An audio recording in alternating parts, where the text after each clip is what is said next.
Il y a quelque chose que vous devez comprendre. Ce que vous devez comprendre, c'est que ça ne sert à rien de continuer à vous initier dans la politique. Oui, peuple de la Côte d'Ivoire, je parle à des enfants qui savent qu'ils sont de Dieu. Des personnes qui savent que le Seigneur marche avec eux matin, midi, soir, à tout moment, partout où ils sont. Enlevez vos bouches de cette histoire du 4e mandat. Enlevez vos bouches de tout ce qui constitue l'acte aujourd'hui de la politique au sein même de la nation ivoirienne. Car tu passes tout ton temps à parler de ça. Tu passes tout ton temps à argumenter cela. Tu passes tout ton temps à demander à Dieu de faire en sorte que la politique tourne en vos faveurs. Mais vous oubliez qu'aujourd'hui, au moment où je vous parle, Dieu même a déjà pris le contrôle de tout. Et ce n'était pas parce que vous savez parler comme ça. C'était son plan bien déterminé. Vous savez bien que il a été dit par de nombreux frères et sœurs que vous avez que un grand réveil spirituel est en cours ici à Abidjan. Et lorsqu'on parle du grand réveil spirituel, tout le monde sait exactement de quoi il s'agit. Et tu ne te soucies même pas de ça. Tu ne veux même pas faire les choses correctement pour plaire à Dieu. Tu sais bien que les temps que nous traversons pendant ces temps-là, nous sommes déjà à la fin du règne de Satan. Nous sommes déjà à la fin du règne de Satan et nous sommes déjà à un début de gloire pour les enfants de Dieu sur la surface de la terre. Tu le sais.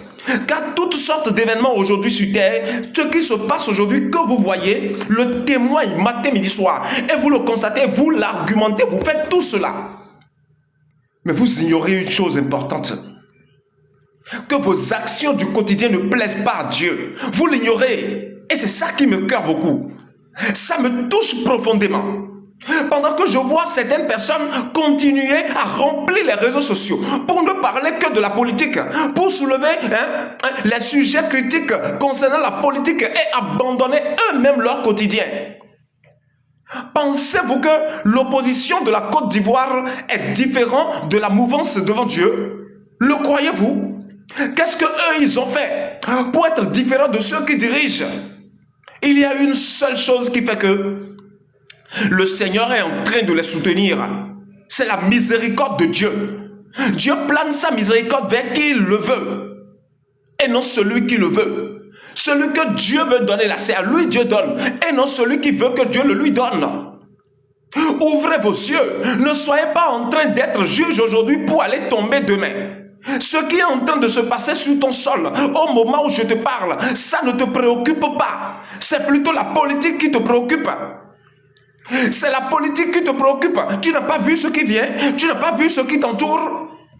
Tu veux devenir comme ces hommes-là. Ces hommes que le Seigneur est déjà en train de frapper. Tu veux devenir comme eux, c'est ça? Je t'invite à revenir à la maison. Car le grand réveil spirituel dont vous avez toujours parlé est en train de démarrer. Cela est en train de démarrer. Et ça inclut quoi? Je vais te le dire pour que tu comprennes. Je vais te le dire pour que tu comprennes. Tous ceux qui sont sur la terre, je ne parle pas de la Côte d'Ivoire seule, sur toute la surface de la terre, et qui dans leur quotidien n'accordent pas un temps à Dieu, seront frappés. Oui, ou tous ceux qui témoignent le nom de Dieu, mais en vérité dans le secret font autre chose. Ils ne parlent que le nom de Dieu. Devant les hommes, ils font en sorte que les hommes sachent qu'ils sont des enfants de Dieu. Alors que dans le secret, ils font autre chose. Ne veut pas dire forcément qu'ils sont des satanistes. Non, toi tu prends le nom du Seigneur en public, alors que tu continues dans la fornication. Tu prends le nom du Seigneur en public, alors que ton arrogance est encore démesurée. Tu prends le nom du Seigneur en public, alors que là, aussitôt tu tournes le regard du monde. Tu deviens le grand menteur que la terre n'a jamais vu, la terre n'a jamais connu. Tu deviens le grand escroc que la terre n'a jamais connu. Tu penses que le Seigneur va t'abandonner facilement, va t'épargner facilement? Tu sais vraiment ce qui est en train de venir? Tu témoignes, tu te bases sur les faux témoignages pour parler. Tu te bases sur les faux témoignages, ce que tu n'as pas vu, tu dis que tu as vu. Tu sais ce que ça signifie au moment où je te parle? Je ne te menace pas, fils de Dieu, mais je t'appelle à revenir. Je t'appelle à revenir. Il ne faudrait pas que tu sois sélectionné en premier lieu et qu'après tu sois délaissé. Les gens qui vous disent que oui, Dieu m'a déjà montré dans mes révélations que je suis le patron et que je suis ci et que je suis ça. Tu peux beau voir cela pendant des années, mais que cela finira par ne pas être accompli à cause de toi-même, tes comportements. Est-ce que vous le savez ça? Est-ce que vous le savez? Vous savez que ce que vous faites, c'est tellement grave. Vous le savez? Vous accordez tous vos temps à ces hommes politiques et vous n'accordez aucun temps du tout au Christ.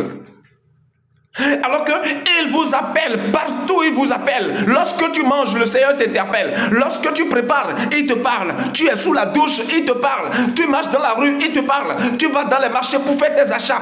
Tu sais que le Seigneur t'avertit, le Seigneur te parle par rapport à quelque chose d'imminent qui est en train de venir, qui est sur tes yeux. Mais tu préfères abandonner, tu préfères consacrer tout ton temps à la politique, 4e mandat. Tu préfères consacrer tout ton temps aux choses qui sont d'actualité aujourd'hui dans le monde. Réveille-toi, reviens en arrière. Réveille-toi et reviens en arrière. Soyez bénis, je vous aime beaucoup.